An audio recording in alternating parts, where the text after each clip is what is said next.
안녕하세요. 저는 동래여자고등학교에 근무하고 있는 이주현입니다. 센터중학교 3학년 학부모님들께 대입 전형에 관한 간단한 안내 말씀을 드리고자 준비를 했습니다. 첫 번째는 2015 개정교육과정에 따른 과목 선택과 관련한 말씀을 좀 드릴까 하고요. 두 번째는 대입 전형의 전반적인 안내 말씀을 드리겠습니다.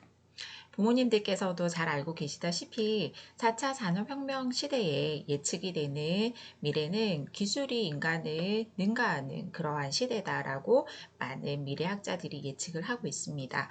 기계가 과연 잘하고 있는 것은 뭐고 잘 못하는 것은 어떤 역량인가라고 하는 연구 자료가 있더라고요.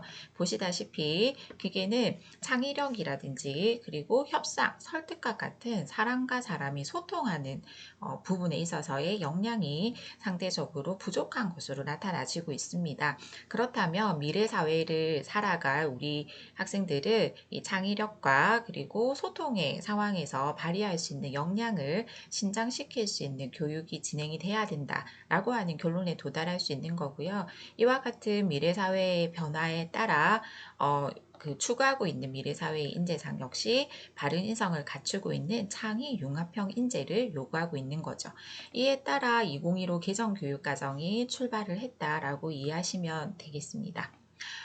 이 변화하는 상황에 따라 대입제도도 계속해서 변화를 거듭하고 있는데요. 우선은 지금 현재 대학교 2학년 학생이 치루었던 2020 대입에서부터 학생 수는 급격히 감소하기 시작했습니다. 화면에 보시는 것처럼 2020 학년도 대입에서는 전년도 대비 8만 명 가까운 학생 수가 감소를 했었고, 하지만 이에 비해 대학의 정원은 그만큼 줄어들지는 않은 상태이기 때문에 현재 대입을 대학에 진학하느냐 그렇지 못하느냐의 상황보다는 학생들이 목표로 하는 대학 혹은 목표로 하고 있는 희망하고 있는 진로를 잘 선택해서 진학을 할 수 있느냐 그렇지 않느냐의 문제 상황이다라고 이해를 하시면 될 것 같습니다.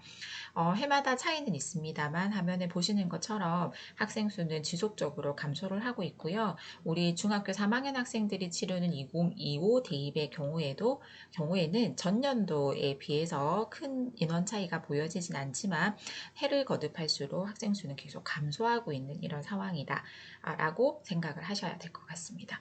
그리고 지금 현재 대학교 1학년, 작년 고등학교 3학년 학생들이죠. 3학년 학생들은 2015 개정교육과정에 적용을 받는 첫 해였습니다만 대입은 그 이전 연도와 마찬가지로 기존의 방법대로 진행이 되었습니다. 하지만 올해 3학년 학생은 2022학년도 대입을 치르는 학생들은 공정성 강화 방안에 적용이 되는 첫 해로서 많은 변화를 가지고 있습니다. 그래서 역대 이래로 가장 변화가 많은 가장 혼란스러운 지금 대입이다라는 이야기가 진행이 되기도 하지요. 그래서 서울 지역의 많은 대학들이 학생부 교과 전형으로서 지역 균형 전형을 10% 이내로 전형을 가지고 있는 상황이 올해 처음이었고요. 선택형 수능의 도입이라든지 혹은 EBS 연계 비율을 70%에서 50%로 낮춘 것도 올해부터, 그리고 진로 선택 과목이 석차 등급 없이 ABC라고 하는 세 개 수준의 성취도로만 성적이 산출되는 해도 올해가 첫 해였었습니다.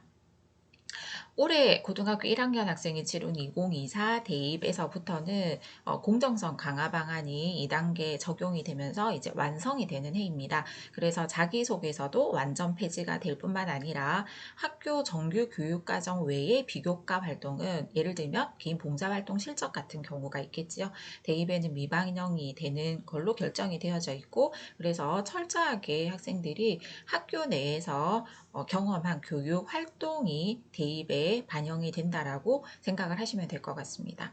올해 초등학교 6학년 학생이 치르는 2028 대입에서부터 비로소 고교 학점제가 전면 도입이 되면서 새로운 대입 제도가 지금 구상 중에 있습니다. 우리 중학교 3학년 학생들은 현재 고등학교 1학년 학생들이 치르는 2024 대입과 큰 변화가 없는 대입이 진행이 된다라고 생각하시면 되겠고요. 고등학교 1학년 학생들은 현재 고등학교 2학년 학생과 또 큰 차이가 없는 대입 대입이기 때문에 2023학년도 대입을 기준으로 해서 앞으로 우리 학생들의 대입을 예측해 보시는 것도 가능하지 않을까 생각이 듭니다. 좀 더 세부적으로 살펴보도록 하겠습니다. 2015 개정교육과정에서 고등학교 편제표입니다. 1학년 과정에선 보통교과, 국어, 영어, 수학과, 사회과학, 그리고 예체능 계열의 공통 과목이 모든 학생들이 공통적으로 공부하는 과목입니다. 이제 2학년, 3학년이 되면 일반 선택과 진로 선택 과목으로 분류가 되어 있는 선택 과목 중에 학생들이 과목 선택을 하게 되어 있지요. 전문교과 1 같은 경우에는 특목고에서 개설하는 교과목이지만 일반고에서도 진로 선택 과목에 해당하는 과목으로 편제가 가능한 상황입니다. 전문교과 2 과목 같은 경우에는 특성화 교구 고등학교에서 개설할 수 있는 교과로 일반고에서는 개설이 되지 않는 교과목이다라고 생각하시면 되겠습니다. 이 2015 개정 교육과정의 보통 교과 중에 보시면 일반 선택 과목으로 분류가 되어져 있는 과목들이 실제 수능 시험의 시험 범위라고 생각을 하시면 되고요. 특이하게도 수학 과목 중에서 진로 선택 과목인 기하 과목과 과학 탐구 과목 중에 진로 선택 과목인 물리학, 화학, 그리고 생명과학, 지구과학 2 이 4개의 교과목이 진로 선택 과목으로서는 수능 범위에 포함이 되는 그러한 과목들이라고 생각을 하시면 될 것 같습니다. 앞서서도 말씀드렸는데 올해 3학년 학생들부터 이제 2015 개정교육과정의 성적 처리 유형이 변경이 되었습니다. 화면에 보이시는 것처럼 공통과목과 일반 선택 과목의 경우에는 기존처럼 원점수 과목 평균 표준 편차뿐만 아니라 1등급부터 9등급까지 산출이 되는 석차 등급을 산출을 해서 성적이 처리되게 되어 있습니다. 우리 중학교 학생들 은 석차 등급에는 별로 익숙하지 않은 상황이던데요. 중학교 때까지는 ABC 혹은 ABCDE라고 하는 성취도만 가지고 내신 성적을 산출을 했다면 고등학생이 되면 공통과목과 일반 선택 과목에서는 비율에 따라서 1등급에서 9등급까지의 상대평가가 진행이 되어서 내신 성적이 정량화 계산이 된다라는 말씀을 꼭 드려야 될 것 같더라고요. 실제 그래서 만약에 전체 학년이 과목을 이수했던 학생이 한 144명 정도라면 144명의 4% 계산을 했더니 6등이더라고요. 6등 안에 들어있는 학생들의 경우에는 1등급으로 그리고 7등부터 16등까지의 학생은 2등급으로 이렇게 석차 등급이 산출이 되는 구조이고요. 인원수가 줄어들게 되면 그만큼 비율에 따라서 각 등급에 해당하는 인원수도 줄어드는 상황이 발생을 하기 때문에 나중에 일반 선택 과목을 선택하게 될 때 학생들이 어느 정도의 숫자가 이수를 하게 되는 상황인가 라고 하는 것도 면밀하게 검토하는 것이 필요한 부분이기도 합니다. 반면에 진로 선택 과목의 경우에는 앞서서 말씀드린 것처럼 올해 3학년들부터 원점수 과목 평균뿐만 아니라 성취도, 성취 수준 비율을 즉 내신 석차 등급 없이 ABC라고 하는 성취도와 각각 A가 몇 퍼센트, B가 몇 퍼센트, C가 몇 퍼센트 정도의 비율인가라고 하는 것만 제공이 되게 되어 있습니다. 그러다 보니 학생부 교과 전형의 경우에는 석차 등급이 가지고 있는 무게감보다는 진로 선택 과목이 ABC가 가지고 있는 무게감이 조금 약하다라고 생각을 하실 수 있고요. 반면에 학생부 종합전형의 경우에는 학생의 석차 등급만을 가지고 판단하는 것이 아니라 몇 명 정도가 이수를 했고 그 중에서 어느 정도의 성취도와 그리고 100점 만점에 몇 점 정도의 원점수를 취득했는가 라고 하는 것을 종합적으로 보는 구조이기 때문에 진로 선택 과목의 경우 학생부 종합전형에서는 중요한 역할을 할 수도 있다라고 생각을 하셔야지 될 것 같습니다. 학생부 종합전형의 평가 요소라고 하면 지금 화면에 보고 계시는 것처럼 크게 이 4가지 평가 요소들을 대표적으로 이야기를 하고 있습니다. 학업 역량, 그리고 발전 가능성, 전공 적합성, 인성 이렇게 4개 영역으로 나누어서 평가하는 대학들이 가장 많은데요. 그 중에서도 이 전공 적합성이라고 하는 부분을 판단을 할 때 전공 관련된 교과목을 어느 정도로 이수를 하고 그에 대한 성취도 친숙해도는 어느 정도 수준인가라고 하는 것을 눈여겨보겠다라고 대학에서 발표를 하고 있는 거죠. 이 부분에 해당하는 것이 바로 진로 선택 과목일 수 있기 때문에 학생부 종합전형에서는 이 진로 선택 과목 중에 어떤 과목을 선택하느냐가 중요할 수도 있다는 거 명심해 주셔야지 될 것 같습니다. 작년부터 이제 블라인드 서류 평가가 실시가 되었거든요. 그래서 블라인드 서류 평가를 하게 되면 어느 학교 학생인지를 알 수가 없는 구조인데, 단 학교의 교육과정 편성표는 대학으로 제공이 되는 구조입니다. 대학에서는 이런 지금 화면에 보시는 것처럼 이 학생이 재학 중인 학교에서는 어떤 과목들이 개설이 되었고, 특히나 진로 선택 과목 중에서 이 학생은 어떤 과목을 이수를 했는가라고 하는 것을 한눈에 다 파악할 수 있도록 시스템을 다 갖추어 놓고 있고요. 그만큼 학생부 종합전형에서는 학생이 어떤 과목을 선택해서 실제로 공부를 해왔는가라고 하는 것이 굉장히 중요한 평가 요소 중에 하나다. 그래서 우리 1학년 과정에서 과목 선택의 그 상황은 학생부 종합전형을 처음 출발하는 시작점에서 매우 중요한 역할을 할 수밖에 없다라고 이해를 하셔야 될 것 같습니다. 올해 서울대학교에서는 7월 달에 2024 학년도, 올해 1학년, 고등학교 1학년 학생이 치르는 입시이지요. 2024 학년도에 치르는 신입 학생 입학 전형에 대한 예고를 발표를 했습니다. 그 중에 조금 눈여겨볼 만한 것이 서울대학교에서 처음으로 전공 연계 교과 이수 과목에 대해서 발표를 했더라고요. 핵심 권장 과목이라고 해서 필수로 연계되는 과목이니까 꼭 이수를 했으면 좋겠다라고 하는 교과목과 권장 과목이라고 해서 이수를 하고 오면 더 좋을 것 같다라고 생각되는 추천 과목으로 구성이 되어져 있습니다. 그 예를 한번 보시면은 인문대학이나 사회과학대학 같은 경우에는 특별한 핵심 권장 과목이나 권장 과목이 거의 존재하지 않는 상황인 걸 보실 수가 있습니다.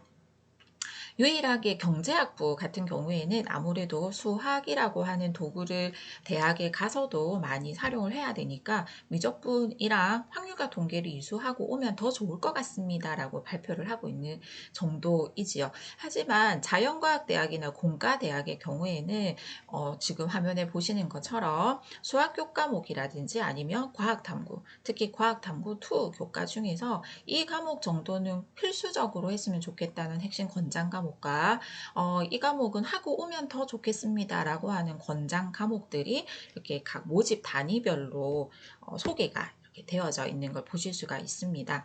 그래서 자연 이공 과정 쪽으로 진학을 희망하고자 하는 학생들의 경우에는 조금 더 면밀하게 어떤 교과목을 내가 선택을 하고 고등학교에서 공부를 해 나가는 것이 대입에 있어서도, 그리고 대학을 진학하고 난 이후에도 도움이 될 것인가 라고 하는 것에 대해서 일찍부터 탐색을 하는 것이 필요로 한 상황이다 라고 말씀드릴 수 있을 것 같습니다. 이 2024 학년도 서울대학교의 전공 연계 교과 이수 과목의 발표 내용에 대해서 더 궁금하시면은 유튜브 가셔가지고 부산광역시 교육청 대입공강 똑똑톡이라고 검색을 한번 해보시면 부산 진로진학지원센터에서 근무하고 계시는 대입지원관님들께서 이 자료를 나름대로 분석한 의견을 동영상으로 탑재를 해주셨거든요. 그걸 한번 참고해서 보시면은 많은 이해가 되실 수 있지 않을까라고 생각이 듭니다. 실제 대학에서 이렇게 전공하고 연계된 교과 이수에 대해 관심을 많이 가지는데, 실제 평가에 참여하는 입학 사정관들을 대상으로 해서 굳이 이렇게 구분할 필요가 있는가라고 하는 종합 전형에서의 과목 선택이 중요한가라고 하는 의견을 설문조사를 했던 결과가 있더라고요. 근데 보시다시피 가장 많은 그 대답을 했던, 빈도수로 대답했던 경우에는 특별히 구분할 필요가 없다라고 이야기하는 빈도수가 가장 높게 나타나지고요. 그 다음으로는 보시면은 뭐 계열별로는 어느 정도 나누어서 의미를 부여할 수도 있지 않는가라고 하는 응답들이 많이 있었습니다. 인문사회 계열의 경우에는 자연스럽게 국어나 사회 과목을 좀 더 수강할 수밖에 없는 구조이고, 자연 그리고 공학 혹은 의학 계열 같은 경우에는 수학이나 과학 과목을 과목을 조금 더 수강할 수밖에 없는 자연스러운 현상이다. 자연스럽게 그냥 이루어지고 있는 상황에 대해서 우리는 그냥 평가를 할 뿐이다 라고 이야기를 하고 있는 거죠. 하지만 자연공학, 자연 계열 쪽에 진학을 희망하는 학생들의 경우에는 수학과 과학 과목 같은 경우는 위계라고 하는 것이 있거든요. 그래서 1학년 때 공통 과목을 학습을 하고 난 다음이어야지 일반 선택 과목을 선택할 수 있고 이수할 수 있고, 일반 선택 과목을 이수하고 난 이후에 진로 선택 과목을 그리고 전문 교과를 이수를 할 수 있는 이러한 위계가 정해져 있기 때문에 이 위계를 잘 지켜서 과목을 신청을 하고 이수하는 것도 중요한 부분이다라고 생각을 하셔야 될 것 같습니다. 사정관들에게 질문을 많이 해봤거든요. 만약에 물리학 1을 이수하지 않고 물리학 2를 이수를 한 학생이 있을 때 좀 더 어려운 과목을 이수를 할 수 있는 학생이다라고 평가할 수도 있지 않는가라고 질문을 했을 때 그럴 수도 있지만 반드시 어려운 교과목을 이수했다고 해서 그 학생이 우수한 학생이라고 판단하지는 않는다. 이왕이면 기초부터 차근차근 잘 닦아서 1을 이수를 하고 2 과목을 이수해주는 위계를 잘 지켜서 2 과목까지 공부를 한 학생에 대해서 좀 더 좋은 평가를 긍정적으로 내릴 수 있을 것 같아 라는 말씀을 하고 계시더라고요. 실제 그래서 2015 기존교육과정이라고 하는 것은 학생 선택 중심 교육과정이라고 불려질 만큼 학생들이 희망 전공에 따라서 그 희망 그 전공과 연계된 교과목을 이수를 해주는 것이 실제로 매우 중요한 부분이고요. 그렇기 때문에 1학년 과정에서 좀 더 적극적인 진로 탐색이 이루어져야지만 학생들이 2, 3학년 과정에서 학습하게 되는 자신의 학습할 교과목에 대한 설계 그리고 대입에 대해서 준비하는 것이 남들보다 조금 일찍 서둘러질 수 있습니다. 이런 부분들을 부모님께서도 학생들에게 많은 좋은 조언들을 해주시는 조언자의 역할을 해주셨으면 좋겠습니다. 대입 전형에 대해서 전반적인 안내를 드려보겠습니다. 다 아시다시피 수시에는 최대 6번의 지원 기회가 있고 정시에는 최대 3번의 지원 기회가 있습니다.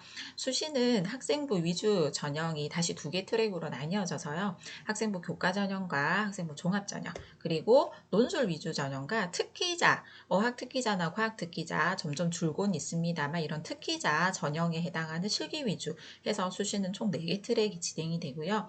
정시는 수능 위주 전형과 예체능 실기 위주 전형에서 2개 트랙으로 진행이 되고 있습니다.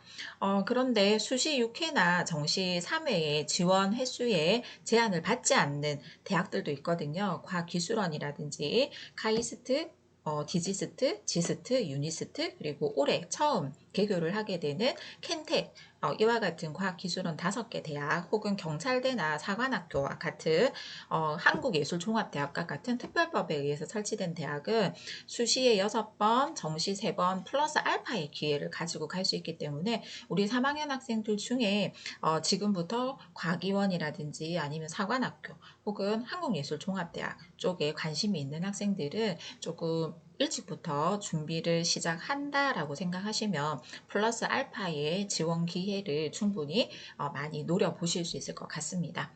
이 중에 일반적으로 예체능 계열이나 특기자의 경우는 일반적인 학생들에 해당하는 부분은 아니기 때문에 일반적인 학생들이 주로 지원을 하게 되는 전형이라고 한다면 총 4가지 전형으로 압축을 시켜볼 수 있을 것 같습니다. 학생부 교과는 말 그대로 교과 성적이 가장 중요한 전형이라고 이해하실 수 있을 거고, 학생부 종합은 말 그대로 종합입니다. 그래서 교과뿐만 아니라 이 교과와 관련된 활동이라고 하는 영역까지도 평가에 반영이 되는 전형이 학생부 종합 전형.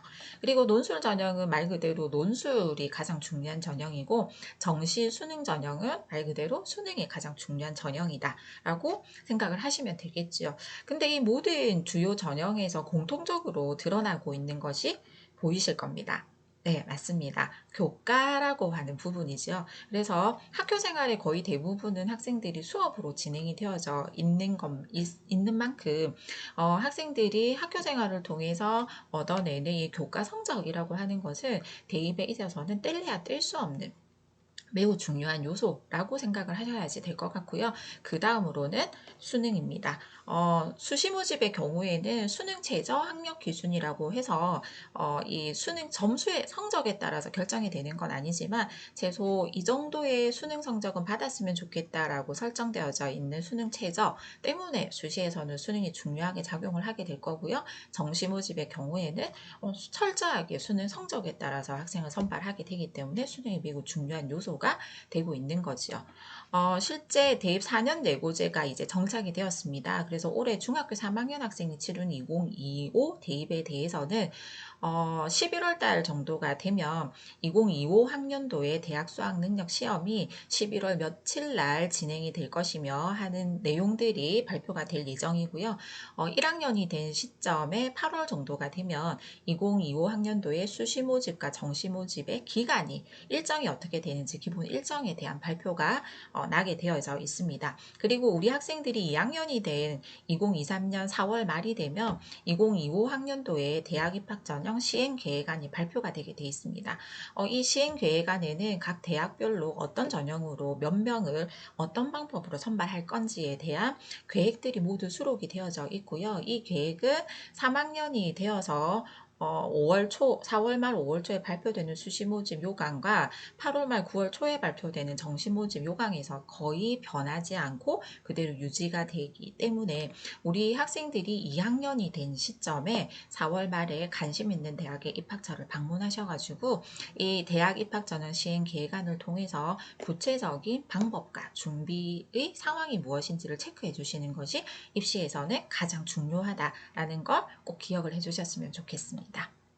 2023 대입에 대해서 구체적인 발표가 지금 되어 있는 상황이고요. 아까 앞에서도 말씀드렸지만 2023 대입이나 우리 1학년이 치르는 2024나 우리 중학교 3학년 학생이 치르는 2025나 큰 변화는 없을 거기 때문에 2023 대입에서 어떤 비율로 어떤 전형으로 선발하는지를 한번 보여드리려고 담아왔습니다. 보시다시피 2022 학년도 올해 3학년이 치르는 대입에 비해서 내년 3학년이 치르는 대입에서는 수시 모집으로 선발하는 비율이 소폭 늘어나고요. 정시 모집으로 선발하는 비율이 소폭 줄어드는 구조입니다. 학생부 교과 전형이 좀 더 늘어났고 학생부 종합 전형이 아주 조금 늘어난 상황인 거 보고 계시지요. 그런데 언론에서 많이 들으셨을 겁니다. 정시 모집이 점점 확대된다. 그래서 기억나시죠?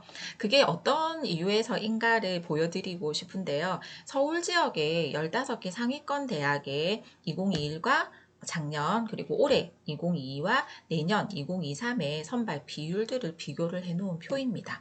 보시다시피 정시로 선발하는 비율이 올해 거의 40%에 가까워졌고 내년이 되면 40%를 살짝 넘어서는 이런 구조가 발생이 되고요. 그 다음으로 많은 비율로 학생들을 선발하는 전형이 바로 학생부 종합전형입니다.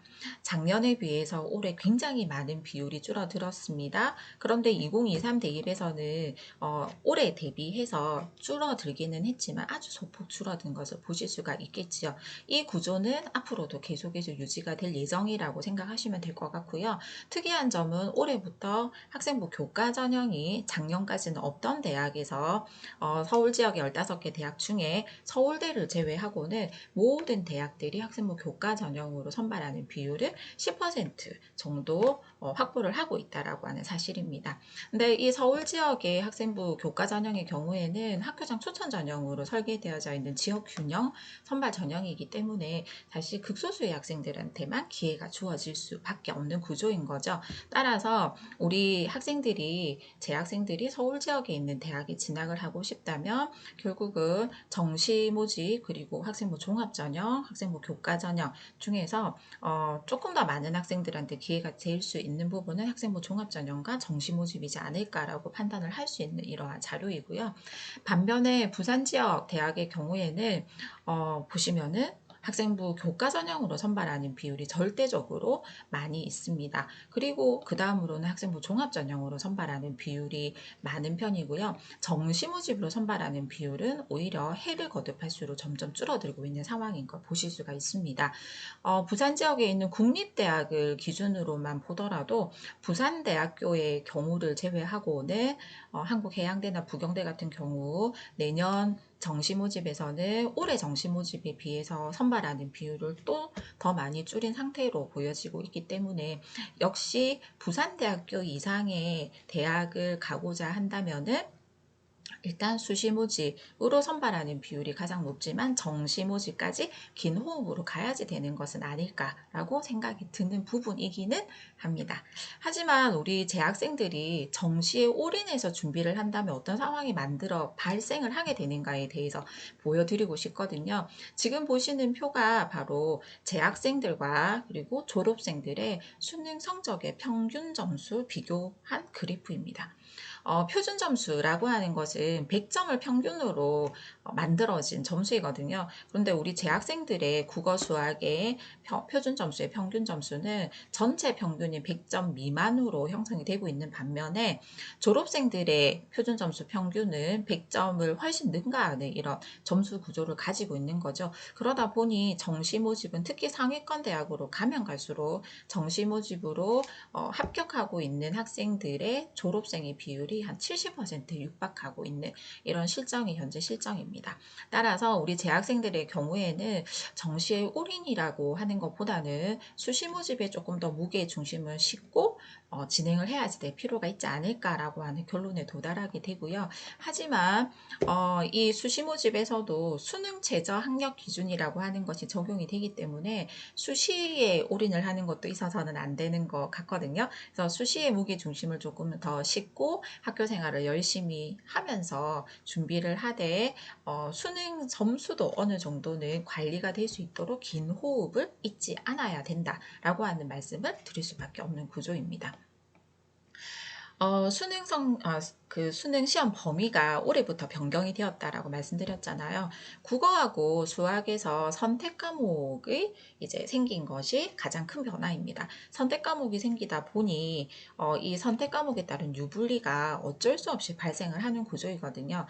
부모님들께서 받으셨던 그 강의 자료집에 보면은 올해 3학년 학생들이 치루었던 6월 모의평가의 결과, 부산 지역 학생들의 결과입니다. 그 결과표를 보실 수가 있습니다. 보시면 국어 같은 경우에 화법과 작문보다는 언어와 매체라고 하는 좀 더 어려운 교과목을 선택한 학생들의 상대적인 표준 점수가 더 높게 형성이 되는 상황이고요. 수학 같은 경우에도 미적분이나 기하와 같은 어려운 교과목을 선택한 학생들이 확률과 통계를 선택한 학생들보다는 똑같은 원점수를 받더라도 상대적으로 좀 더 좋은 높은 표준 점수를 받고 있는 이런 구조가 실제 선택형 수능에서 가장 먼저 발생을 하는 변화라고 생각을 하시면 될 것 같습니다. 탐구 과목 같은 경우에도 예년에는 자연 계열 같은 경우에는 과학 탐구 중에서 2개 과목을 반드시 응시해야지 돼라고 하는 얘기가 있기도 했지만 물론 상위권 대학에서는 그 부분이 마찬가지로 진행이 됩니다만 실제 대학 수학 능력 시험에서는 사탐에서 2과목, 가탐에서 2과목이 아니라 사회과학 계열 구분 없이 2과목을 선택을 해도 되도록 이렇게 오픈 형태가 만들어져 있는 거죠. 그리고 수능을 준비하는 데 있어가지고 조금 더 눈여겨 생각을 해야지 되는 것은 바로 영어 절대평가 부분입니다. 나머지 영역들은 EBS 연계가 50% 간접 연계가 진행이 되는데 반해서 영어 영역은 올해부터 100% EBS 교재 간접 연계로 바뀌었습니다. 그러다 보니 예전에는 실제로 EBS 교재에 있는 지문의 해석본을 학생들이 잘 알고 가더라도 조금 변형된 문제들을 해결하는 데 별로 어렵지 않았지만 이제는 100% 간접 연계로 확 바뀌어져 버렸기 때문에 실제로 6월 모평에서도 그렇고 9월 모평에서도 그렇고 5% 4% 정도 밖에 되지 않는 학생들이 영어 1등급 즉 90점을 이상을 받은 상태이거든요. 그래서 영어 공부를 조금 더 소홀히 하지 않는 그러한 고등학교 생활이 될 수 있도록 하는 것이 아무래도 수능 재학력 기준을 충족하는 데 있어서도 그리고 정시 모집에서 영어 영역에 따른 환산점을 계산하는 데 있어서도 유리할 수 있기 때문에 우리 중학교 3학년 학생들이 영어 공부를 기본기를 잘 닦아서 고등학교에 올 수 있도록 하는 것이 실제로 중요하다라고 생각을 하셔야 될 것 같습니다. 그리고 학생부 종합전형의 경우에는 이 활동이라고 하는 부분들이 들어가게 됩니다. 그래서 이 부분은 절대적으로 미리 학생들이 평소에 준비를 하지 않으면 안 되는 부분이기 때문에 그와 관련된 얘기를 조금 더 드리도록 하겠습니다. 대입전형 공정성 강화 방안이 꾸준히 추진이 되어 오고 있고요. 올해 1학년 학생 때 마무리가 된다라고 말씀을 드렸습니다. 그래서 앞에서 언급했던 것처럼 여러 기재 항목들이 축소가 되고 정규 교육과정 외에 비교과 활동은 대입에 반영이 되지 않는 이러한 구조가 되기 때문에 철저하게 고등학교 안에서 학교 생활 중에서 학생이 보여지는 이런 역량들이 학교 생활 기록 부에 고스란히 잘 담길 수 있는 이런 상황이 진행이 되어야 하거든요. 학교 생활 기록부에 어떤 내용들이 들어갈 수 있고 들어가지 않는가라고 하는 것을 지금 보여드리고 있는 건데요.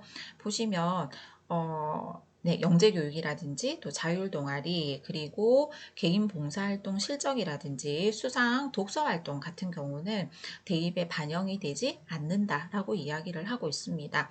사실 개인 봉사활동 같은 경우에는 이제 외부에 가서 교외 봉사를 진행할 이유가 없어진 거죠. 하지만 봉사 실적 중에서 교내 봉사활동 실적들은 그대로 반영이 되는 구조이기 때문에 이제 우리 학생들이 고등학교에 입학을 하게 되면 학교 안에서 우리 친구들을 위해서 우리 학교의 구성원들을 위해서 본인이 봉사할 수 있는 부분이 무엇인가라고 하는 걸 조금 찾아서 봉사 시간을 교내 봉사 시간을 확보해 주는 것이 절대적으로 필요한 부분이겠죠.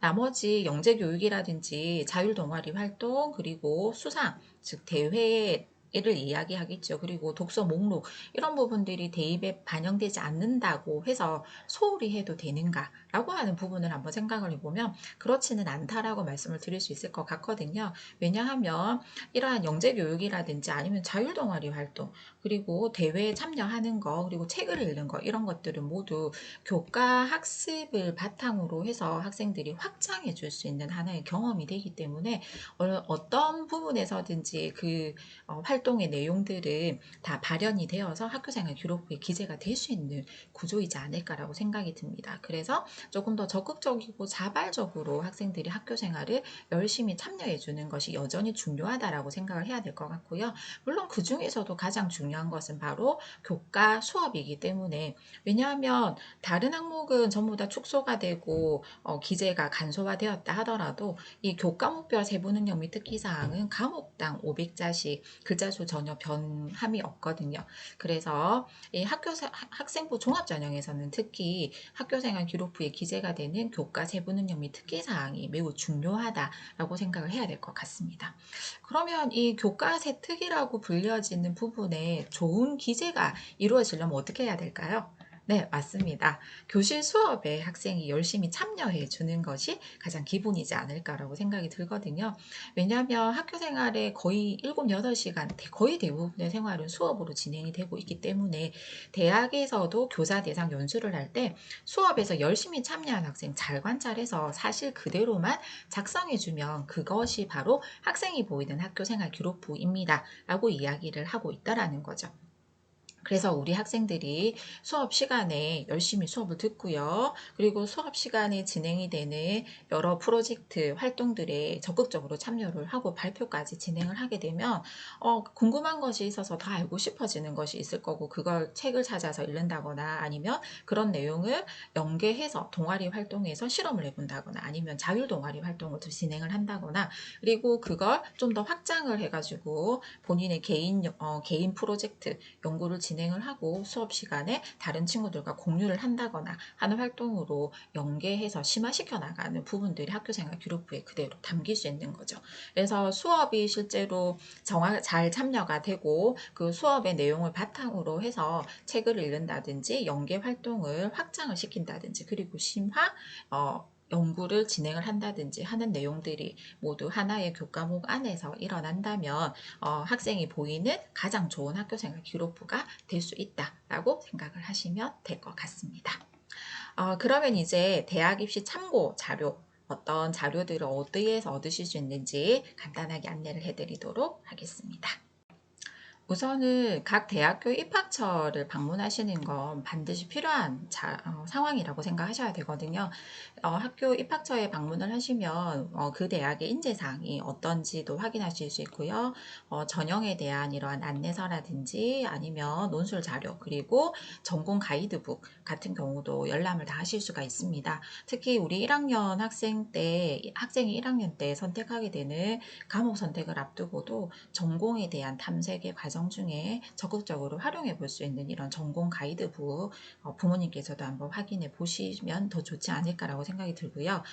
대학별로 이 선택 과목 가이드북도 많이 발간이 되어져 있습니다. 이것도 역시 대학교 입학처 홈페이지에 가보시면은 PDF 파일로 탑재가 다 되어져 있어서 부모님들께서 다운받아서 천천히 읽어 보실 수 있는 상황이거든요. 그러니까 학생들과 함께 한번 확인을 해 보시면 과목 선택에 있어 가지고 좋은 어드바이스를 받을 수 있지 않을까라고 생각이 들고요.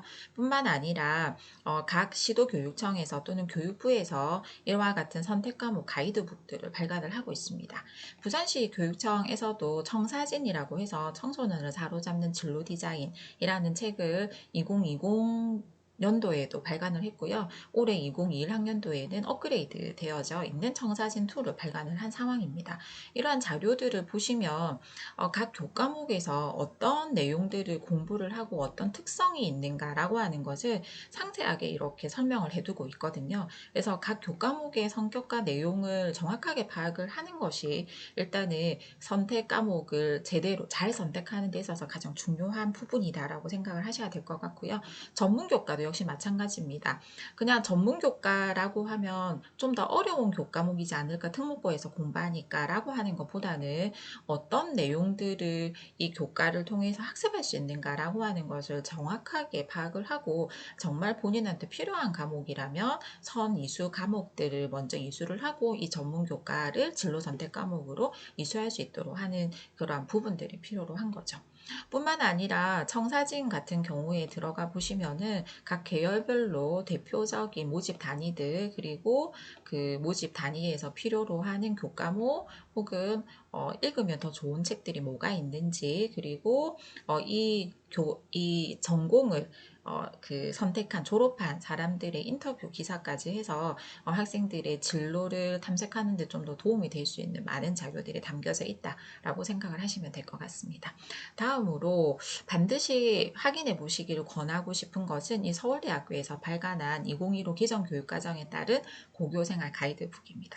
이 고교생활 가이드북에 따르면 어떤 모집 단위에 이 과목이 반드시 필요해 라고 하는 것보다는 본인의 그 미래 진로의 방향성에 따라서 선택 과목이 선택이 되어야 한다라고 하는 것을 한결같이 이야기가 쭉 되어져 있는 것을 발견할 수 있거든요. 그래서 선택 과목을 잘 선택하는 데 있어서 우리 학생들의 진로에 대한 이 고민과 탐색이 얼마나 중요한가라고 하는 걸 다시 한번 강조할 수 있는 그런 책이기도 합니다. 그래서 부모님들께서도 우리 학생들과 함께 이 고교생활 가이드북도 꼭 한번 읽어보셨으면 좋겠다라는 생각이 들었습니다. 그리고 꼭 기억해 주셔야 되는 건 많은 부모님들께서도 알고 계시는 부분이지만 대입 정보 포털 어디가 사이트를 잘 활용을 하시면 대입과 관련된 거의 대부분의 자료들을 얻으실 수 있거든요. 화면에 보시는 것처럼 이 어디가 사이트에 회원가입을 하시면 대입 상담, 온라인으로 대입 상담도 진행이 되고요. 혹은 1600-1615번으로 전화를 하시면 1대1 대면 전화 상담도 가능하십니다. 하지만 어디가 사이트에서 제공하는 자료들 중에서 가장 실질적인 자료가 저는 바로 전형 평가 기준 및 결과 공개 부분이라는 생각이 들었습니다. 작년부터 어디가 사이트에서 제공해주고 있는 입시 결과 부분인데요.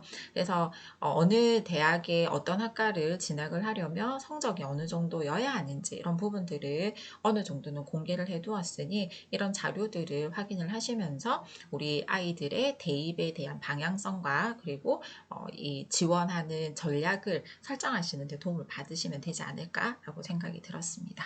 부산 진로 진학 지원 센터도 많이 활용을 해보시면 좋은 자료들을 얻으실 수 있거든요. 특히 이 진학 지도 부분에 들어가 보시면은 여러 정보들 포함해가지고 진학 상담에 관한 신청까지 가능하고요. 또 매주 수요일마다 대입 지원관과 함께하는 대입공감 똑똑톡이라고 하는 강의가 진행이 됩니다. 소규모 강의로 사전 신청에 의해 가지고 진행이 되는 이 강의도 주제별로 진행이 되기 때문에 한번 시간이 될 때 참여해 보시면 좋을 것 같고요. 아니면 시간이 없어서 참여하시기가 힘들다면 이 유튜브로 가셔서 대입공감 똑똑톡을 검색을 해 보시면은 그 이전에 강의를 하고 올려놓은 동영상들을 쭉 시간 되실 때 확인하실 수 있거든요. 그렇게 해서 진학의 흐름에 대해서 파악을 하시는 데 도움을 받으실 수 있을 것 같습니다. 뿐만 아니라 저녁 시간 혹은 낮 시간에 이렇게 대면 상담을 하는 프로그램도 마련이 되어져 있기 때문에 예약을 미리 하셔가지고 1대1로 우리 아이에 대한 상담을 한 40분 정도 진행하실 수 있는 이런 기회도 있으니까 적극적으로 활용해 보시면 좋을 것 같습니다. 그리고 마지막으로 소개해 드릴 것은 네이버 밴드입니다. 네이버 밴드에 가셔서 부산 진학 길마중이라고 하는 밴드를 검색을 해 보시면 이와 같은 화면을 보실 수가 있을 텐데요. 대입과 관련된 어떤 궁금증이라도 질문을 이렇게 올려주시면은 저희 상담 선생님들께서 거의 한 24시간이신 것 같아요. 답글을 이런 식으로 올려주시거든요. 그래서 어떤 질문이라도 검색을 통해서 확인을 해 보실 수도 있고, 혹은 질문 글을 올리셔가지고 답글을 받으실 수도 있는 구조이기 때문에 조금 손쉽게 궁금함을 해소시켜 주실 수 있을 것 같습니다. 이러한 여러 자료들과 여러 사이트들을 활용을 하셔가지고 앞으로 4년 뒤, 3년 뒤라고 해야 되겠군요. 3년 뒤에 우리 학생들이 치르는 입시에 대해서 많은 정보들을 잘 접하시고 좋은 전략을 세워서 우리 학생들에게 그리고 부모님들께 좋은 소식이 있기를 기원합니다. 네, 오늘 제가 준비한 내용은 여기까지입니다. 감사합니다.